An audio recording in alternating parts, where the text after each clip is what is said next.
Thanks for joining us tonight. In the fourth quarter of last year, the city of Madison saw a decrease in robberies, shots fired, heroin overdoses, burglaries, and stolen vehicles. All of these details laid out in the latest quarterly report filed by the Madison PD this evening. And while the numbers are promising, there is still work to be done. Just today, Madison police say they arrested 3 people, including 2 teens, accused of stealing a vehicle from the east side on Sunday and crashing it.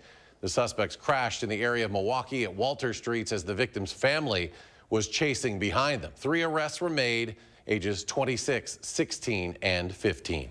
In the fourth quarter of last year, MPD investigated 117 stolen vehicle reports. That's a 30% decrease from the fourth quarter of 2021. Madison police say a targeted approach that centers around our community is what's driving the latest data. McKenna Alexander reports.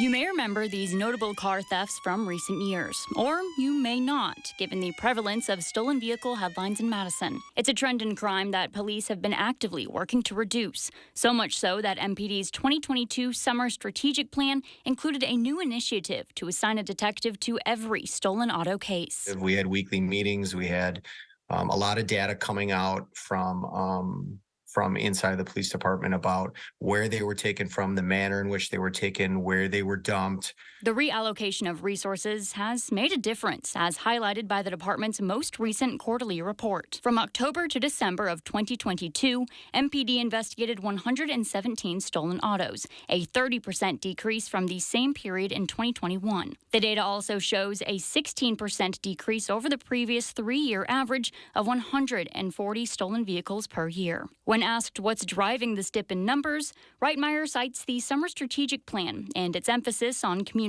outreach, education, and prevention. Getting the word out to folks about how and when and where and why these vehicles get stolen. And so I think it was kind of the whole comprehensive approach that led to the decline. And that comprehensive approach is here to stay. The Summer Strategic Plan really came to a close in October, but the stolen auto method of what we've been using is going to be continued indefinitely. We're kind of just changing the model a little bit on how we were working these, just because of the results, because of the issues and how it's affecting people. As we mentioned a bit earlier, this most recent report highlights several other significant decreases in crime. If you'd like to see the data in full, just visit our website at channel3000.com.